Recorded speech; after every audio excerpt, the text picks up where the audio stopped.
take a seed, you plant it, you grow it, you dry it, you roll it, you smoke it, and it goes down smooth. Hey! Spanning the continent to bring you the truth about cannabis and marijuana law reform. I smoke pot and I like it a lot.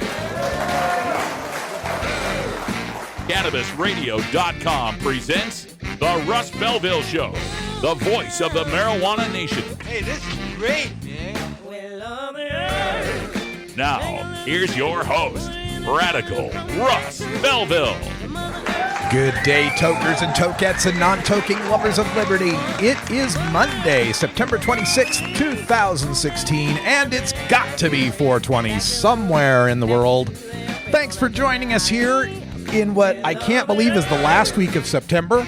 Boy, this month has flown by. We are creeping up on Croptober, the harvest season, and looking forward to all sorts of great new harvested buds to choose from here in the great legal Potland, Oregon area, and we'll tell you all about it as soon as we get them.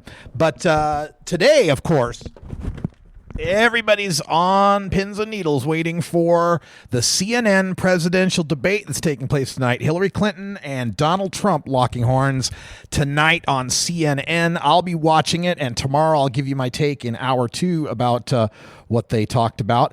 The election is getting incredibly close, closer than anyone thought it could be, and we will be bringing you all the coverage of the marijuana votes on election night, on Marijuana Election Night 2016, right here on CannabisRadio.com, live on Tuesday, November 8th.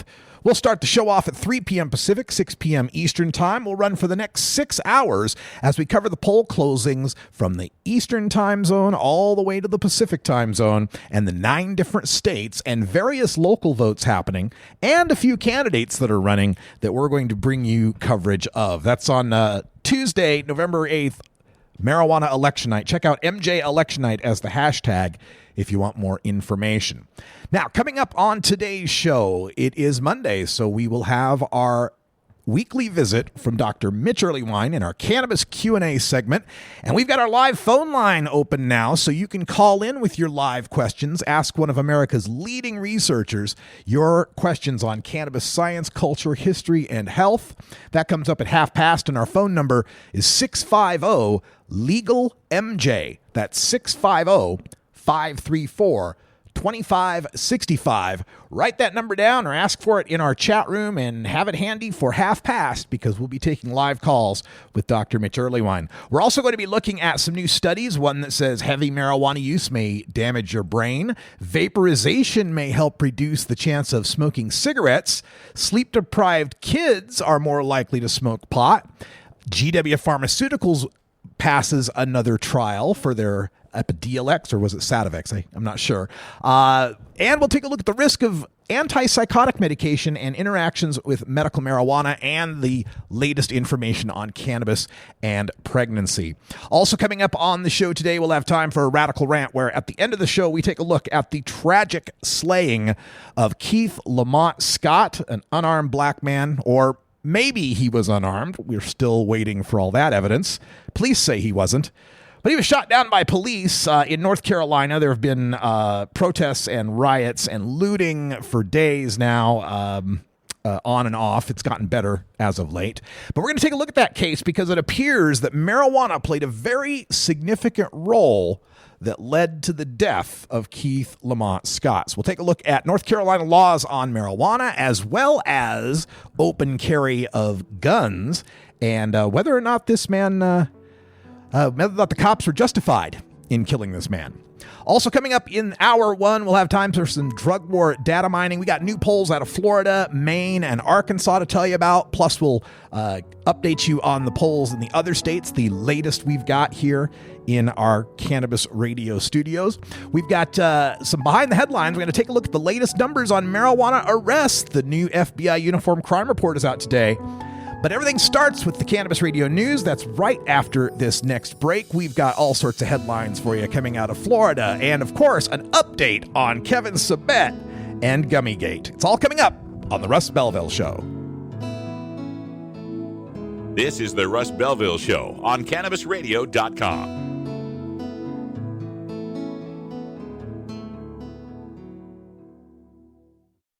Earn your PhD in THC monetization with CannabisRadio.com. Don't be late.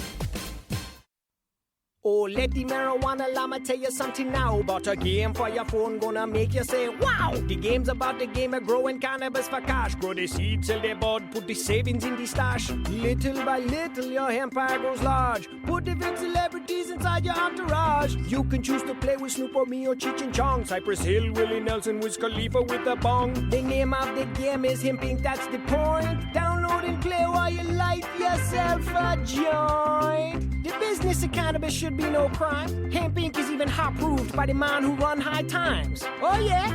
Get it on Android and iOS today. Marijuana Llama out. Got to tend to me own crops, you know. Money don't make itself. Hemp Inc. We love the earth. I'm Radical Russ Belville, inviting you to join me every weekday on CannabisRadio.com for the Russ Belville Show. It's the NPR of POT. We bring you the latest marijuana headlines, cannabis analysis, drug war data, activist interviews, radical rants, and your live calls.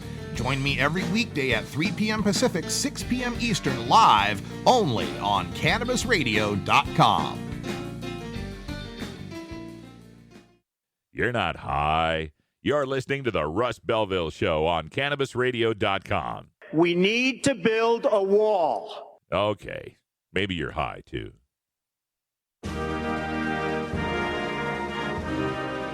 Marijuana legalization is a worldwide phenomenon. Get yourself positioned for the global cannabis marketplace by attending the International Cannabis Business Conference in Vancouver, British Columbia, Canada. You'll learn from established cannabis professionals, elected officials, and internationally recognized marijuana law reform activists. You'll also enjoy the ICBC's famous VIP party featuring ICBC special guest speaker and Canadian native Tommy Chong. The ICBC is happening in Vancouver on Thursday and Friday, October 13th and 14th at the Hyatt Regency. Log on to internationalcbc.com today to reserve your tickets. That's internationalcbc.com and bookmark our page for the next ICBCs taking place in Berlin, Germany and San Francisco, California. Don't miss the International Cannabis Business Conference, internationalcbc.com.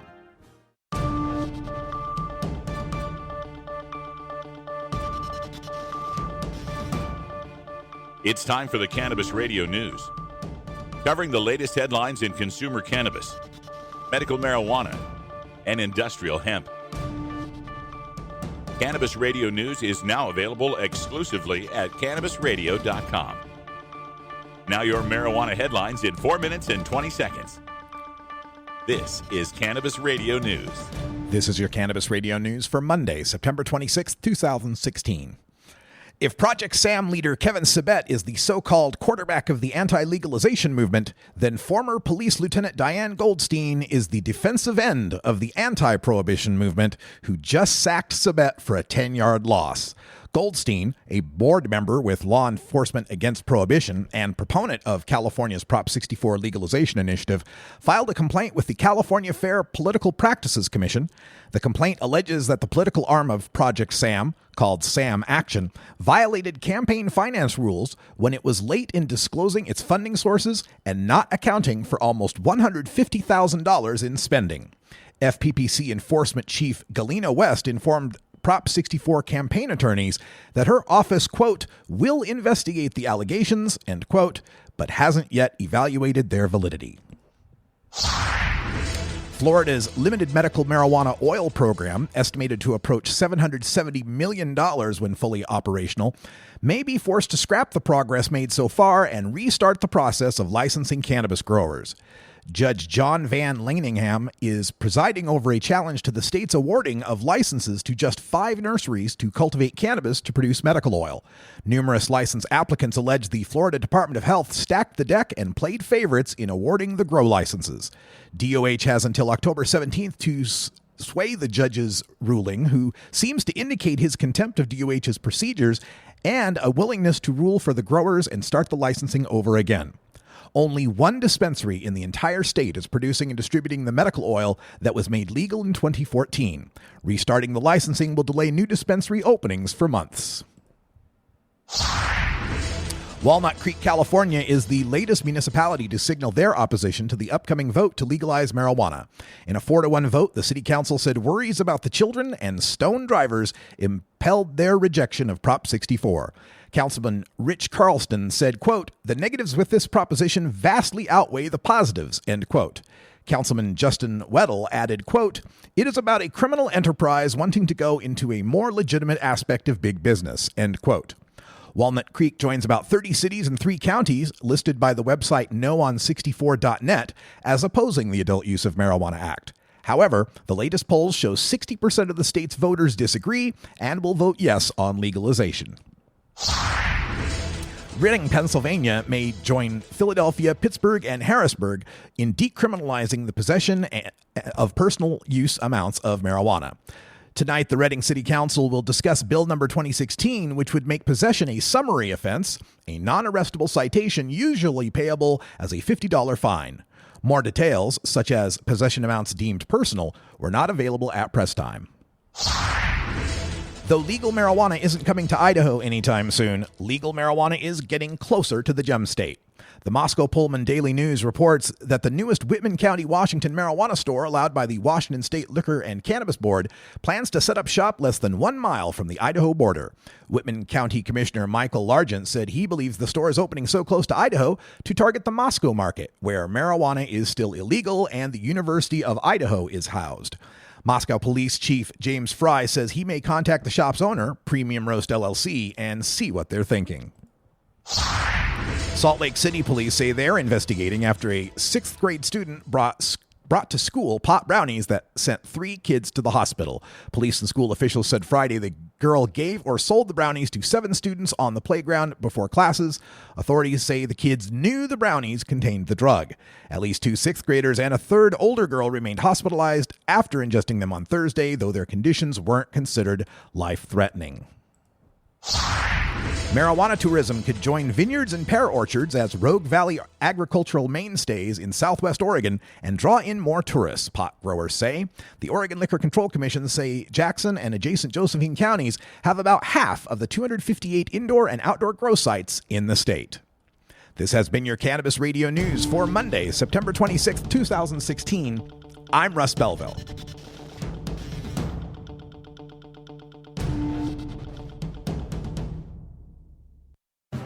Forwarding the cause of legalization and research of the growing cannabis industry, one podcast at a time. The Cannabis Radio Network.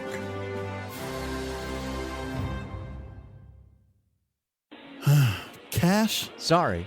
I don't carry around cash, and I don't want to use the ATM and pay surcharges. You don't need to carry cash. Haven't you heard about PayQuick? Okay, tell me about PayQuick.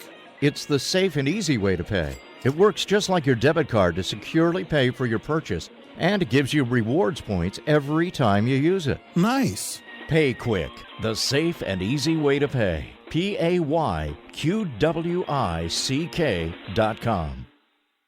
NORMAL stands for Responsible Adult Cannabis Use. If cannabis use is causing problems in your life, consider taking a break or seeking medical assistance. Consider ceasing cannabis use if you have a family history of mental illness. Don't drive or operate heavy machinery while impaired by cannabis use. Cannabis use is not without risks, even though the risks may be far less than those posed by legal drugs.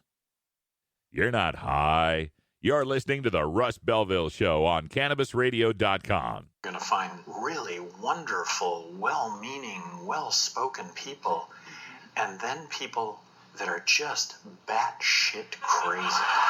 Okay, maybe you're high, too. Hey everybody, it's Radical Russ here from 420 Radio, inviting you to be like me and get your ink done at Lucky Horseshoe Tattoo, Fort Worth's most female-friendly, clean, sterile, awesome tattoo shop. Thomas and his crew are true artists who can design you a custom piece or use a design you bring in. Lucky Horseshoe Tattoo also offers all styles of tattooing as well as piercings and all-around fun. In the DFW area, stop by Lucky Horseshoe Tattoo and tell them Radical Russ sent you. Trust me, it'll feel awesome. The world of cannabis is evolving at a frenetic pace. The Russ Belville Show gets behind the headlines to take a deeper look at breaking news in our Cannabis Focus. Today in the Cannabis Focus, we want to take a look at the latest figures coming from the FBI's Uniform Crime Report. Every year, they let us know just how many crimes have been committed in the United States. And Christopher Ingraham at the Washington Post reports that marijuana arrests fall to lowest level since 1996. Fantastic news here. Now, the figures that we have here are broken down by the marijuana arrests total and all drug arrests. According to the FBI, there were 1,488,707 estimated drug arrests that took place in the United States in 2015. Now, that number had been as high as 1.6 million. So overall drug arrests are beginning to fall, and much of that is being propelled by the legalization of marijuana and the reduction in marijuana arrests. Arrests for all marijuana crimes in 2015 totaled 643,121. Now, we got this as high as 853,000, was it? Just a few years ago, 2007, I think it was. So, well, not quite that high, about 775,000. Well, over 800,000 when you count all the arrests. So we have seen a significant drop. In fact, the drop represents a 25% drop from the peak in 2007. Wow. So in almost 10 years, 9 years, 25% drop. 1 out of 4 people who were getting arrested for marijuana just 10 years ago are not getting arrested today. And when we take a look at the year-to-year drop, it's a 7% drop from last year. So the possession alone arrests account for 574,641 arrests. Again, the lowest possession figure in 20 years. The marijuana sales and manufacturing arrests were 68,481. The other thing that we can take from this latest data set is that cannabis as a proportion of the war on drugs is diminishing. Used to be at least half of the arrests made in the war on drugs were made for marijuana, either possession, sales, manufacture, trafficking. That number had been as high as 53% at one point. Now, with this reduction, this 25% reduction over the past 9 years, marijuana arrests account for 43.2% of all drug war arrests. So 10 points lower, from 53 down to about 43, in the number of arrests nationwide for marijuana. Now, the numbers for cocaine and heroin and other non-narcotic drugs are going up. It's displaced a little bit of the savings there by arresting more people for harder drugs. The marijuana possession arrest rate still works out to more than 1 arrest per minute in the United States over cannabis. And Drug Policy Alliance calls marijuana arrests, quote, the engine driving the U.S. war on drugs, end quote. In 2013, the ACLU did a report estimating how much just marijuana possession enforcement, not going after the grows, not going after the kingpins and the dealers, just for possession, marijuana enforcement cost taxpayers $3.6 billion. $3.6 billion. That's for the arrest, the processing, the court time, the fines, the probation, the supervision, etc. Now, people like Kevin Sabet, Project Sam, and strangely enough, some of the stoners against legalization in California will deny that anyone gets arrested for marijuana. They'll say, oh, only 0.03% of state inmates actually are serving time for simple marijuana possession. But what that ignores is the fact that they got arrested in the first place. And you don't have to go to jail to have your life ruined over a marijuana arrest. You just have to be arrested. The arrest itself can cause problems. Most people arrested for marijuana are held in jail for at least a day. This was from a DPA report earlier this year. At least one day you're in jail. That can cause you the loss of your job if you were scheduled to come in that night. That can cause all sorts of problems that mess up your life. And then once you're in jail, if you can't afford bail, that could cost you your job and your home and your kids. I am so full of anticipation that my genitals have sucked up into my body cavity.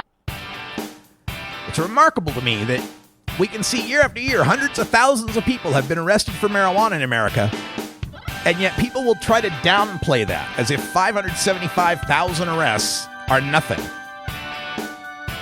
You spend some time in a cop car. Tell me how much you like it, Kevin. Happy 420 Mountain Time Zone. We're back with the latest in legalization and medical marijuana polls. Some good news and some bad news.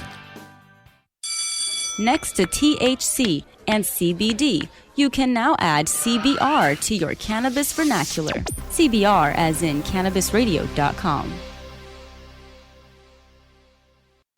While the feds and state are doing their dance, you still need to transact business and manage your cash. Go professional and let your customers pay with PayQuick. They pay you and they earn rewards points.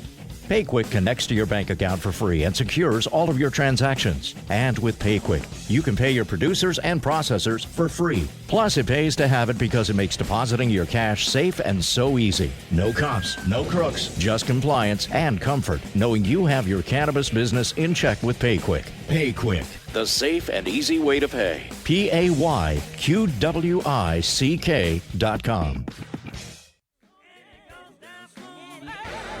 I'm Radical Russ from the Russ Belville Show. Keith Stropp, the founder of NORML, is here. The single most important victory will be California. We've got Steve D'Angelo. Well, the state of cannabis affairs in California is in flux. The guru of ganja, Ed Rosenthal. It's better for people to be using concentrates. Weekdays live at 6 Eastern, 3 Pacific, exclusively on CannabisRadio.com. Marijuana is not addictive, but listening to the Russ Belville Show is.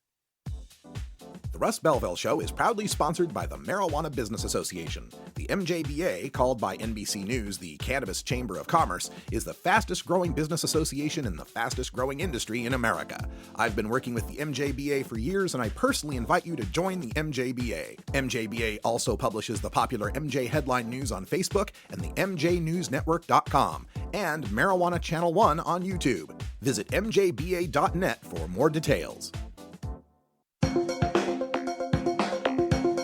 Promoting the end of adult cannabis prohibition is easy because we have facts, science, reason, compassion, evidence, truth, and logic on our side.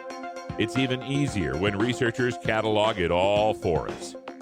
Learn how to gather the facts on marijuana use, arrests, seizures, rehabs, drug tests, and more on this edition of Drug War Data Mining. Today in the Drug War Data Mines, and probably every Monday from here until Election Day, we've got 6 weeks away, we will be bringing you updates on the election, most particularly the latest polls, so we have some idea where things stand as we head into the most important election in marijuana reform history. And folks, I'm telling you, the latest polls are looking pretty darn good. Let's start with California, Prop 64. Legalization there, of course, would change the world. On Thursday, the Field IGS poll was released that showed a 60-31 support. 60% say yes to legalizing marijuana in California. Previous polls, the last 2 polls had showed 52 and 58%. So we seem to see an increase in support in California. In Maine, today, the Portland Press-Herald in Maine gave us a 53-38 yes on legalization in Maine. 53 support, 38 opposed. This seems to be going down, though. Critical Insights had a 55% yes in March. There was a 65% yes last spring. Other interesting news from the poll is that 62% of the voters in the state of Maine have tried marijuana at least once in their lifetime. So California and Maine looking good so far, and also looking good, the state of Nevada, a mid-September poll just a week or 2 ago, KTNV and Rasmussen reports a 53-39 yes. This is up from July's 50-28 to 41 yes. So we got 53% support in Nevada, almost identical support in Maine, and 60% support in California. With Massachusetts, WBUR put out a poll in September, 50 to 45 yes, so just on the edge. And other crosstabs from this poll, quite interesting. They asked them if they thought marijuana use was immoral in Massachusetts, and that came out 80 to 14 no. 4 out of 5 voters in Massachusetts do not think it is immoral to smoke pot. But is it a public hazard? 48 to 43 said yes, it is somewhat of a public hazard. But we got some good news in that half the state's voters, half the Commonwealth's voters in Massachusetts do not believe marijuana is a gateway drug. And when asked what the most harmful substances are, the most harmful substance, 42% said tobacco, 19% said alcohol, 13% said sugar, 4% said marijuana. Just 4%. And finally, rounding out the 5 states voting on marijuana legalization, Arizona. Most recent poll a couple weeks ago, Arizona Republic and Morrison Cronkite News gave us a 50 to 41 yes. This is good news because it seems to be rising. In August, there was a 50 to 41 no, and in June, there was a 53 to 39 no. So to recap, California, slam dunk, 60% in the polls. Maine and Nevada looking good, 53% in the polls. Massachusetts and Arizona close with 50% in the polls. Now, moving on to the medical marijuana votes that are happening. In Montana and North Dakota, up there in the northern plains, we don't have any late-breaking polls. There hasn't been a poll in North Dakota since 2014, and the Montana 182 is kind of a initiative that hasn't been polled much lately either. So let's move to the big prize in medical marijuana, the state of Florida, again, that will have a $770 million medical marijuana industry. There was a poll released today by the Florida Chamber of Commerce that shows a 73 to 22 support for Amendment 2, which is good news because Amendment 2, as a constitutional amendment in Florida, needs 60% to pass. So with 73%, things bode well for Florida. And now, the bad news. Out of all 9 of the states, we got bad news out of one of them, and that's Arkansas, where yesterday a Talk Business and Politics Hendricks College poll polled the 2 initiatives. Now, number 6 is the one we don't like. It's the one that doesn't have home grow and more limited conditions. Number 7 is the one we do like. That's the one that has some home grow and more conditions. Number 6 is barely ahead as a plurality, 49-43 yes. But number 7 is a 53-36 no. The more restrictive initiative seems to be winning in Arkansas. And we worried about the fact that, the prospect that 2 initiatives on the ballot could split the vote. It seems to be happening, and it seems to be happening to the detriment of the good initiative. 1 out of 4 of the voters who are picking number 6 are voting no on number 7, compared to just 8% of the people voting yes on number 7 who are voting no on number 6.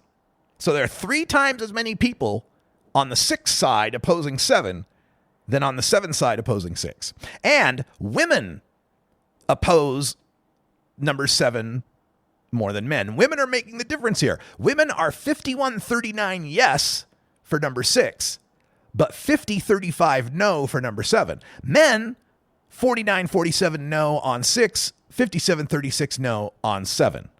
Women are driving this, and this is not good news for the state of Arkansas. This vote splitting is exactly what we feared, because now that this poll has come out, the people who are supporters of Initiative 7, Issue 7, who might have had the idea, well, let's vote for both of them, let's vote for all of them, might recognize that, more of the number 6 people aren't doing that, and we need to respond, and we need to not vote on 6. So then you have the 7 people taking their votes away from 6, the 6 people taking their votes away from 7, and neither of them getting more than 50% of the vote.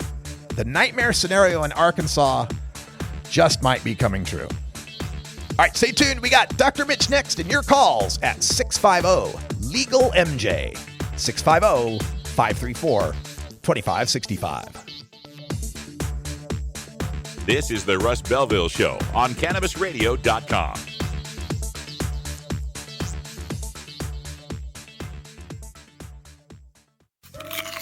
Keep your cannabis cravings under control. Feed your mind with CannabisRadio.com. Play as Ted Growing, expelled botany sophomore and the biggest grower in town, only on Weed Firm Replanted. Available on the App Store and Google Play. It's a lot of work being the biggest grower in town. Maintaining a room full of plants while dealing with a slew of eccentric customers? From a hardcore partier to the curious neighbor next door. Is anybody home? Help me expand my bud business by unlocking new strains, customizing my grow room, and completing challenges that you can't get enough of. Grow your empire so big you can see it from space. Low on funds? Don't worry. Weed Firm Replanted is free to download. Download Weed Firm Replanted for free on the App Store and Google Play today. Get growing, Mr. Growing. Georgia. Hi, this is Willie Nelson. Alcohol prohibition didn't work in the 1920s, and marijuana prohibition isn't working today. It's time we stopped arresting responsible marijuana smokers. It's the fair thing to do. For more information, contact NORML, the National Organization for the Reform of Marijuana Laws. Call toll-free 888-67-NORML or visit their website at norml.org. This is Dan Michaels from danmichaelsaudio.com, and you're listening to Radical Russ on CannabisRadio.com. At Herbie's Cannabis Seeds, we pride ourselves on bringing you the best quality seeds from the world's most respected cannabis seed producers, all at the lowest online prices. You can find Herbie's Seeds at herbiesheadshop.com. All cannabis seeds are sold as souvenirs and as a means of preserving cannabis genetics. Herbie's Seeds in no way intends to condone, promote, or incite the use of illegal or controlled substances. We strongly urge all prospective customers to check their national laws prior to placing an order. Herbie's Seeds at herbiesheadshop.com. Proud sponsors of the Russ Belville Show and 420 Radio.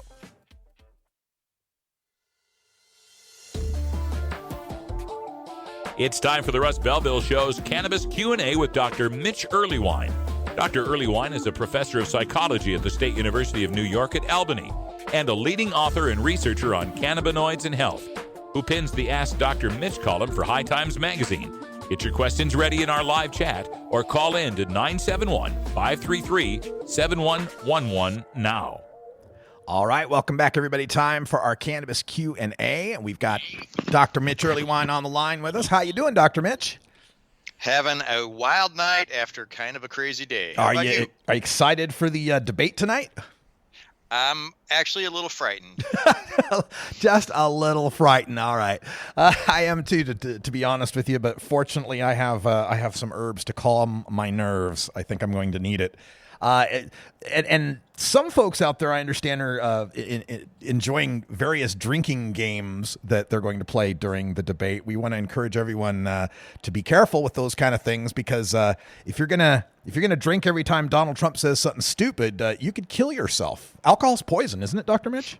Quite literally, and I'm afraid even a weight-based dose is not going to help on a night like tonight. That's right. No kidding. All right, so let's get to some of the studies while we wait for some calls or questions in our chat room. You can call in live at 650-LEGAL-MJ, but we'll start with some of the studies that we need to get to. And this latest one, I just saw it in Live Science before I got on the air. It says, heavy marijuana use may damage the brain. Dr. Mitch, am I suffering Dane Bramage? I'm afraid it's something much more complicated, Russ. These are strange reviews and then a report of a single case study where this poor guy probably turned to cannabis because he was having some kind of psychotic features. And they're like, he died from injuries sustained when he jumped from a car from smoking pot that made him lose touch with reality. And just how would you know if he's dead? And the whole thing is really just an N of 1. They do try to point to some reviews that suggest that heavy use early in life makes some modest changes in the proportion of white and gray matter, but that has failed to replicate. Of course, we're down on heavy use before your brain is completely developed. But as the language in this gets harder and harder and just more and more severe, discussing drastic consequences and psychoactive components, you start to realize, hey, this is just actually a retread of data that have been reviewed before that suggests that, hey, marijuana's not for kids, but it's definitely not going to kill you.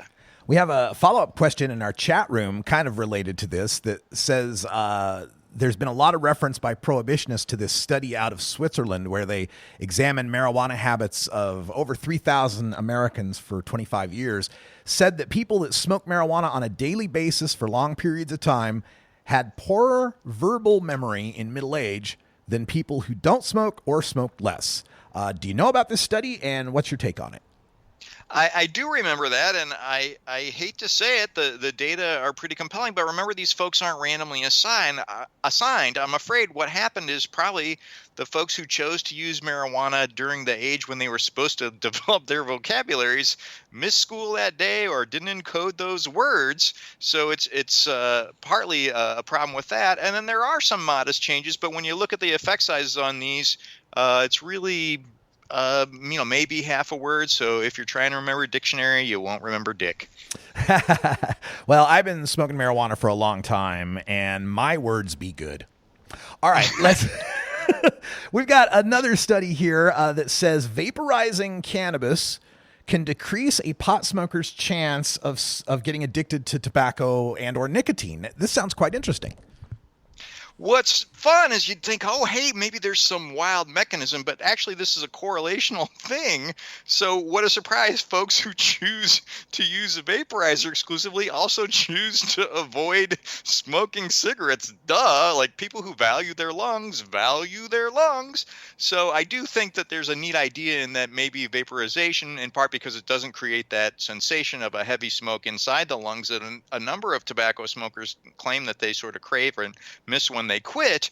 That might be an interesting hypothesis, but because these are correlational, I honestly can't say, and I wouldn't want to randomly assign anybody to smoke cigarettes. So we're sort of in a weird situation where we're never going to know for sure, but by all means, stay away from that nasty tobacco.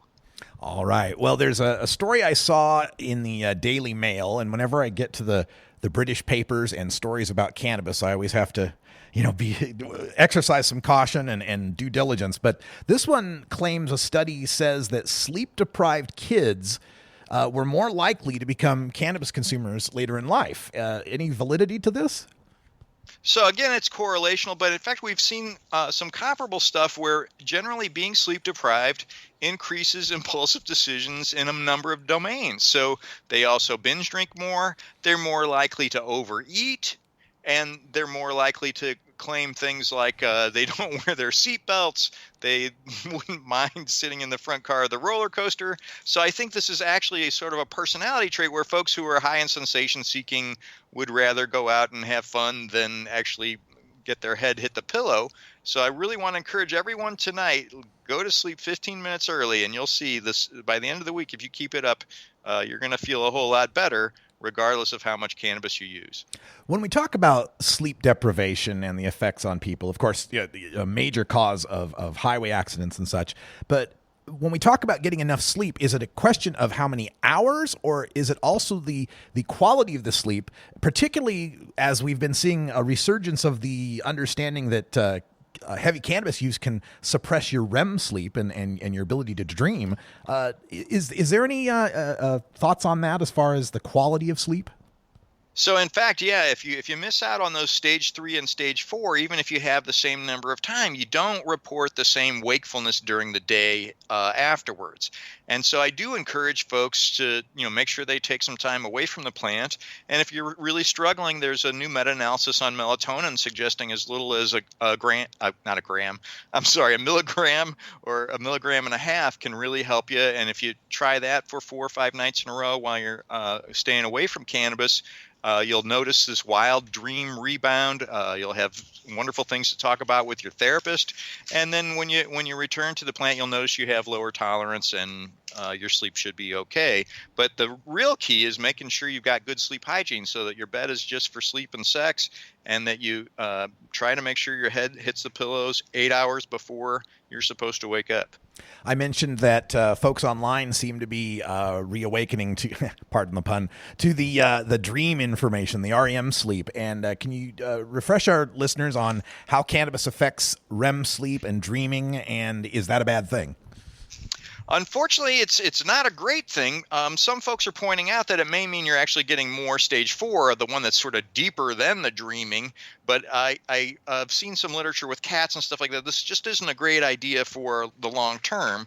So because that stage where you have the REM sleep tends to be a little bit suppressed, when folks first have a day off, you do see this REM rebound where suddenly they'll have a whole bunch of REM sleep. And that's why one of the symptoms on the dreaded withdrawal questionnaire is usually something like strange dreams or nightmares or something like that. Obviously, if that's your symptom of dependence, don't tell an opiate addict or they will kick you in the crotch. No kidding. A friend of mine has some investments, and one of them is in GW Pharmaceuticals. He was quite happy the other day because the price had spiked. Apparently, we got the information as to why. It looks like they've passed a third clinical trial. Can you give us some more details? Well, I mean, I'm regretting that I sold it over a year ago, but that's what happens sometimes.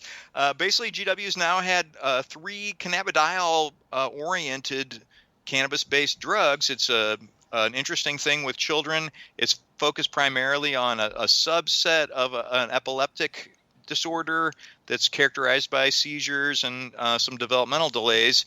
I'm delighted that this is working. I really do hope that we'll see more research in this area, but we shouldn't be too surprised. We've been talking about this for years now. I'm just glad to see a large randomly controlled study is proving this. GW probably is ripe for some kind of acquisition by big pharma. I'm eager to see what really happens here, and I hope those who do have the stock can make the most of it. Yeah, amazing. And we've got this other story to talk about. And as cannabis becomes more recognized for its medical properties and legalized for the use of those properties, we have to worry a little bit more now about drug interactions and how other drugs might affect, or cannabis might affect the ability of these other drugs to work. There was a story I was reading on the risks of using antipsychotics when one is using medical marijuana. And of course, there have been reports that, marijuana psychosis, is there a link? Could it be a trigger? So is there a problem with drug interaction in this case? What's curious is, cannabidiol actually has antipsychotic properties. So it's in some ways kind of a waste. If you've got a nice high CBD strain, you may not need the antipsychotic medications. They're particularly targeting Americans 55 and over, and the fact that they kind of pump these poor guys full of antipsychotics is usually to try to keep them under control with dementia. This newspaper article happens to mention a failure to show improvement with a THC-based drug with dementia patients, but there are other publications that actually suggest, what a surprise, THC can enhance appetite and improve mood in folks who've got some dementia symptoms. So the jury's kind of still out on that. But when I really think of dangerous THC bad interactions, the one to worry about is Viagra. The metabolism of Viagra is definitely slowed when THC is in your system, and you do not want to have 4 hours of Viagra effects. That does not sound fun and makes it really tough to do the math problem on the blackboard. All right. We have a question from our chat room. One of our listeners in Hawaii mentions that he's out of cannabis and he's feeling withdrawal. In that situation, and you can't find any more cannabis, what are some other techniques you might use to deal with the withdrawal? Well, what's funny is the withdrawal symptoms are pretty idiographic, so it sort of depends on which one you're having. If you're having trouble with the sleep, as I mentioned, melatonin might be a big opportunity. For anxiety, some of the standard relaxation techniques actually work really well. A lot of us get in the habit of breathing through our mouths very rapidly. If you'll just slow your breathing down and breathe through your nose, you'll be stunned at how much more relaxed you feel. The general agitation and stuff like that is a big opportunity for changing your life so that you have less stress. So make sure your time is managed well. Make sure you're getting enough sleep. And if people are irritating you, run away. There we go. All right, folks, that's about all the time we got here with Dr. Mitch for this Monday, but join us every Monday here on the show for our Cannabis Q&A and get the long form, get more information on Dr. Mitch's show right here on CannabisRadio.com. It's Burning Issues. And Dr. Mitch, what can we look forward to on the next episode? Oh, so I've got more in the can now than I know, but I believe I've got Ashley Grace on the Hempire section and some fun stuff from... Oh, wow, Russ, I'm spacing. Oh, how could that have happened? But I do have an interesting section on just self-care at the end of each show called Self-Compassion and the Art of Activism. So by all means, check out the last 5 minutes just to get a feel for how to handle things like a situation with cannabis withdrawal. All right, check that out. Burning Issues here on CannabisRadio.com. You can reach Dr. Mitch at 420research@gmail.com if you got an email question. Thanks, Doctor, and we'll talk to you next week. Looking forward to it. This is the Russ Belville Show on CannabisRadio.com.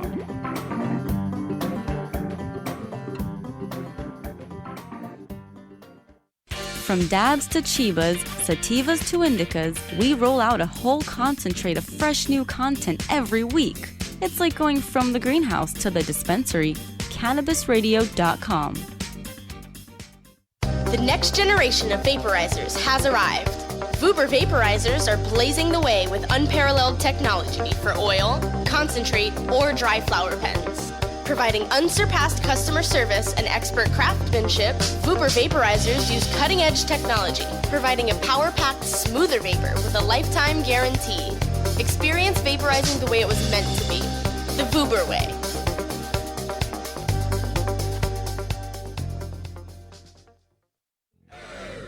I'm Radical Russ from the Russ Belville Show.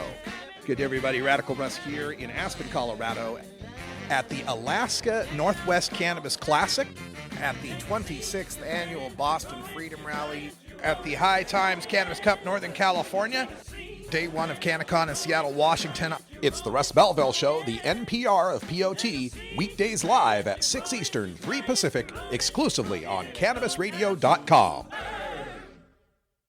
You're not high. You're listening to the Russ Belville Show on CannabisRadio.com. I opted for convenience to use my personal email account. Okay. Maybe you're high, too. Coming soon to a city near you, Cannabis Finance Boot Camp. Get all your cannabis accounting, legal, and compliance questions answered by their knowledgeable panel of industry experts who want to help your canna-business boom. Whether you're a grower, dispensary operator, or a newcomer to the field, your canna business needs Cannabis Finance Boot Camp.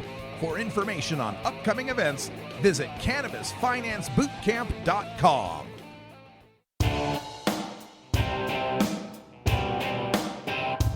We must wage what I have called total war against public enemy number one. I support a change in law to end federal criminal penalties for possession of up to 1 ounce of marijuana.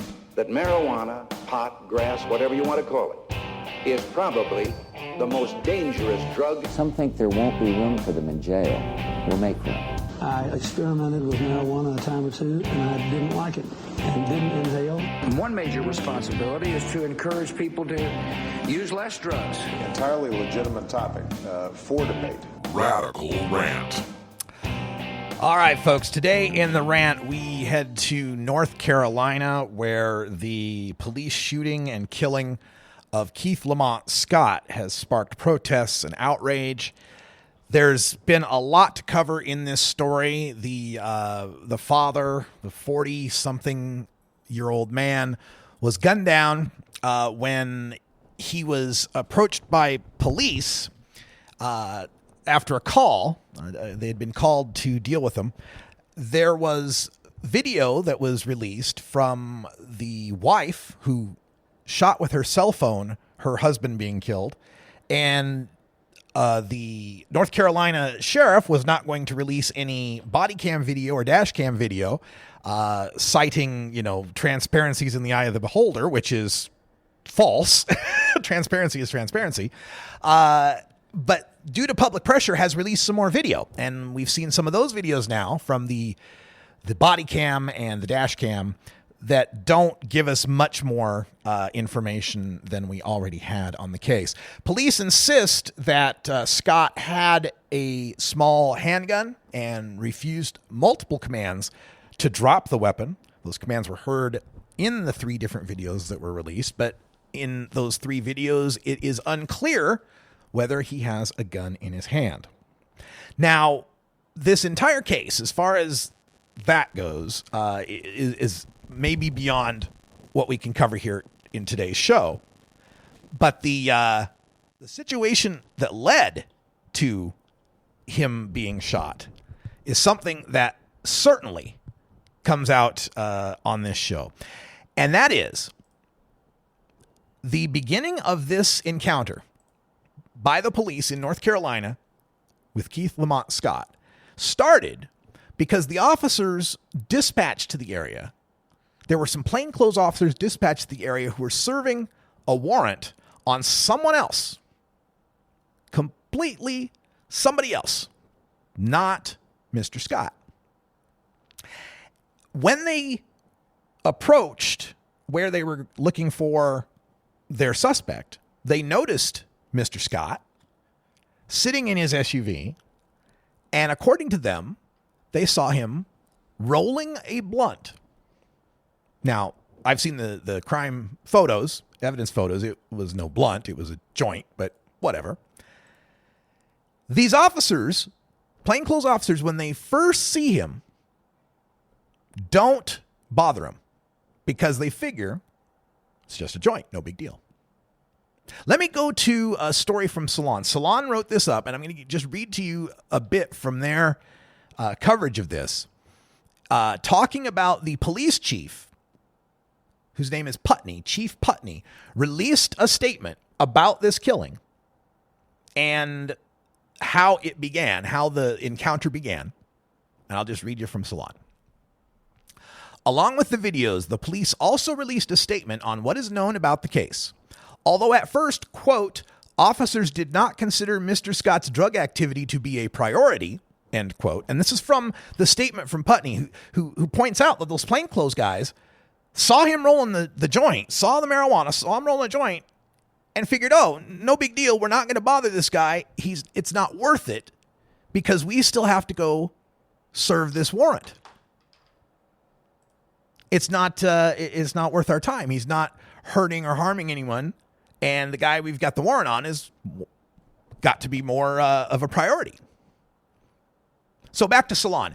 Although at first, quote, officers did not consider Mr. Scott's drug activity to be a priority, end quote. That changed once they saw him hold up a gun. Quote, this is Putney.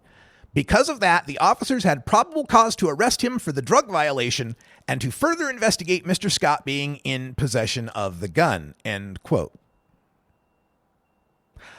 Well, here's the monkey wrench in that. Number one, in the state of North Carolina, marijuana is a non-jailable offense. Possession of marijuana of less than an ounce, less than 10 grams, something like that. But anyway, what he had, which was a joint, at least as far as they knew, he had a joint. That crime alone, that violation of the law, possessing a joint and smoking it, is something he could not be jailed for, something that is a class 3 misdemeanor in the state of North Carolina, the lowest misdemeanor possible. And like I said, you can't jail him for it. You can give him a jail sentence, but it has to be suspended if it's a first offense. And the maximum possible fine in North Carolina for smoking that joint in his SUV was $200. $200. So here's a guy sitting in his SUV. He's smoking a joint. The cops see it. They say, oh, it's no big deal. We're not going to bother this guy. Because, again, it's a Class C misdemeanor with a $200 fine. But when they see him hold up the gun, then they need to deal with the problem? Here's the other monkey wrench, number 2. North Carolina is what they call an open carry state. You don't have to have a permit, a license, permission, inspection, training, education, or nothing. If you own a pistol and you want to carry it around on your hip, you are legal to do so. It's an open carry state. So what was it about this guy sitting in the car smoking a joint? And that wasn't a danger. That wasn't an imminent threat to the public. That wasn't any cause for the cops to get involved. But then they see him with a gun in his car. Remember, he's in his car. It's not like he's wandering around the street pointing the gun at people. In his car smoking a joint. They happen to see him see the gun. How did that gun suddenly make that weed a priority to bust him for? There's nothing to bust him for the gun. He's an adult man. They don't know that he's not... They have no idea whether he's one of the disqualified people, mentally ill, a felon. He's nothing. As far as they know, at the beginning of that encounter, there is an adult man who's not under investigation, who's not harming anyone, who committed an infraction that they wouldn't bother him for and was holding a gun that is legal to hold in the state. So why did this escalate? According to Putney, he says, quote, "It was not lawful for Scott to possess a firearm. There was a crime he committed and the gun exacerbated the situation," end quote.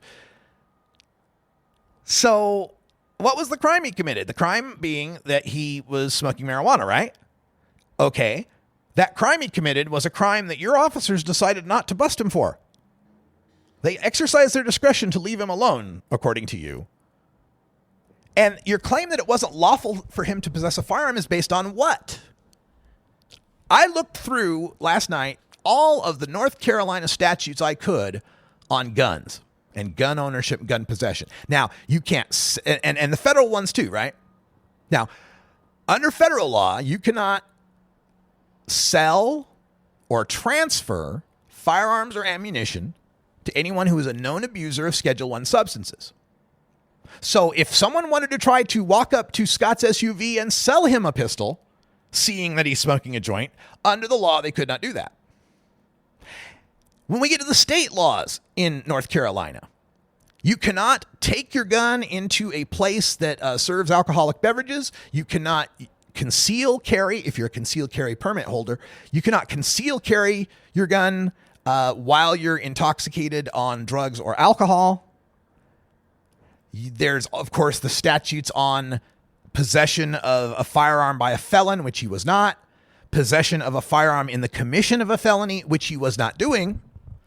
North Carolina doesn't seem to have a possession of a firearm while in the commission of a non-jailable Class 3 $200 fine misdemeanor. Didn't find that statute. So what was it that made it unlawful for Scott to possess that firearm? It wasn't the mere presence that he had cannabis on him, that he was smoking a joint. Smoking a joint's breaking the law of smoking the joint. But having the gun while you have the joint does not indicate that he was breaking any gun laws in the state of North Carolina, as far as I could tell. Putney concludes by saying, quote, "Due to the combination of illegal drugs and the gun Mr. Scott had in his possession, officers decided to take enforcement action for public safety concerns." Because why? People that smoke pot are going to jump out of their cars and start shooting up the neighborhood? Public safety concerns. No, what this was is they saw a black guy with weed. And once they saw the gun, they said, druggy, black, gun, crime, gang, danger, all that stuff started firing off in their little heads, leading to the execution of this man. And I'm not, I'm the first person to tell you I'm no lawyer and my canna paralegal skills are, pedestrian at best. But I'm not the only one thinking this. Professor at University of North Carolina Law weighs in on this. This was in NPR. He was speaking on National Public Radio. When we come back at the top of this next hour, we're going to dig into this. What crime did Keith Lamont Scott commit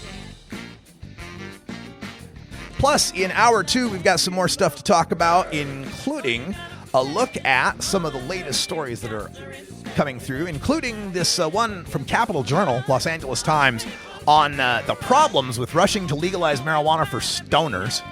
We'll also give you a Gummygate update and the story of a 16-year-old who kicked Kevin Sabet's ass.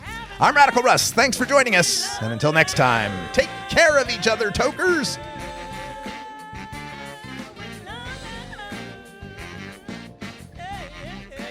This is the Russ Belville Show. The Russ Belville Show is blogging and podcasting daily at radicalruss.com. You take a seed, you plant it, you grow it, you dry it, you